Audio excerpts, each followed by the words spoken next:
I Never Knew We Die, written by Short Story 1. I honestly didn't know that humans and everything eventually dies, and I am 50 years old. Throughout my life, I had gone without seeing any kind of death, and nor did anyone tell me. I was told that we live forever growing up, and I had believed that ever since. I literally thought that we were immortal, and to this day, it is by some major coincidence that I had never heard, seen, or known about death. I loved life, and because I thought I had forever, I made plans about what I was going to do in 100 years, 500 years, and even 1,000 years. I had such grand plans, and I was so full of life, and I couldn't believe that we eventually die.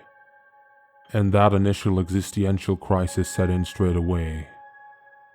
I had 50 years just working constantly to save up so I could do the fun stuff at 100 years old, 500 years old, and even 1,000 years old. I feel so angry and cheated, and the friendships and experiences I had thrown away is making me feel stupid and desperate. I have no idea what to do now, and I have spent my youth just working, and the idea of death is just terrifying to me as I have just heard of it. Because I had no concept of death, I am feeling terrified at times. I had pushed people off cliffs, secretly put poison in food as a joke, set fire to places with people in them, and shot them from afar because I had no idea that people died.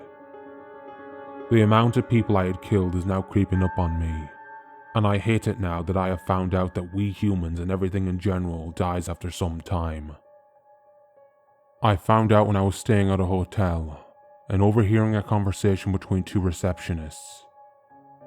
One receptionist had said, "I'm not working at this hotel any longer.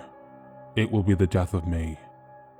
I won't be young forever, and you can die at any moment, and so I'm going traveling," to the other concierge. My mind was blown, and I went up to the receptionist and told them, "There is no such thing as death. We all live forever." And they laughed.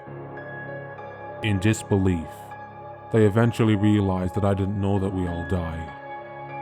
They showed me videos of people dying and rotting, and my whole worldview was destroyed. I then followed that receptionist home, and when I finally had him cornered, I stabbed him.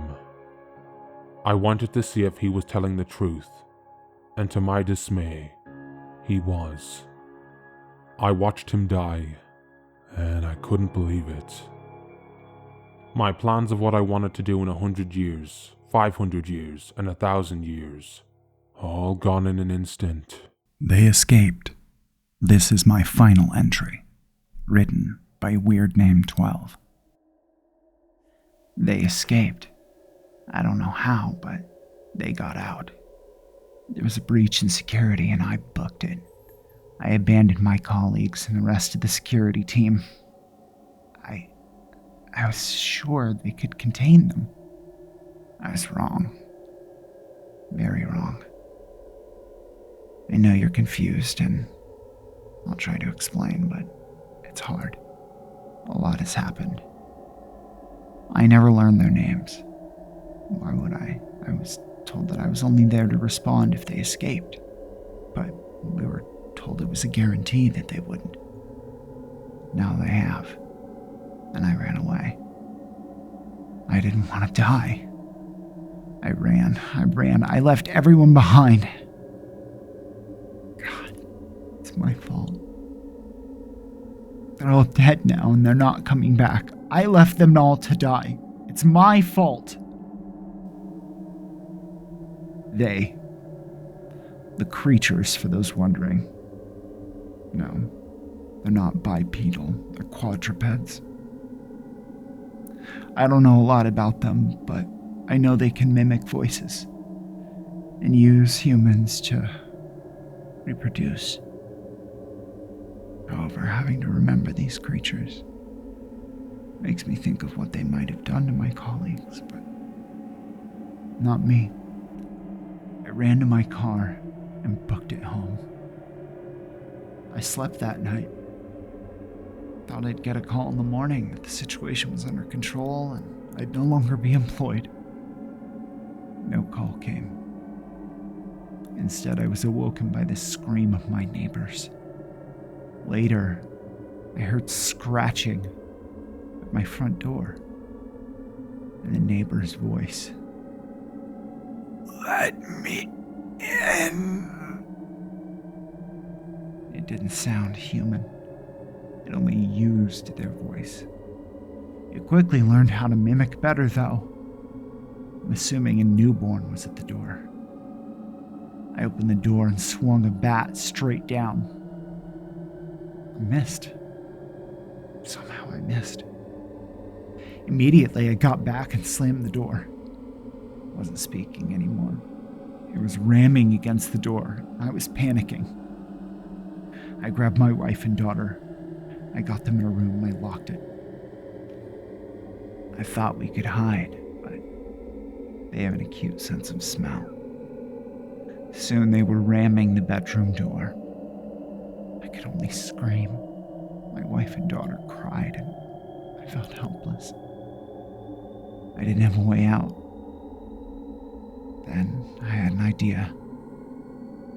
I got my wife next to the door and I opened it. I pulled her out with me. After we were a few steps out, I pushed her backwards. She stumbled and I ran. Her scream was the last thing I heard from her. I loved her, but it was my only way out. I'm a coward. They're all gone. I escaped my house but didn't get far. I'm in an abandoned house and they're all at the door. I hear the scratching. My wife's voice. My daughter crying. My neighbors asking to be let in. I'm a coward, but I can't take it anymore. Maybe I can find a way. I'm gonna open the door. This is probably going to be my final entry. So if there's not an update, you know what happened.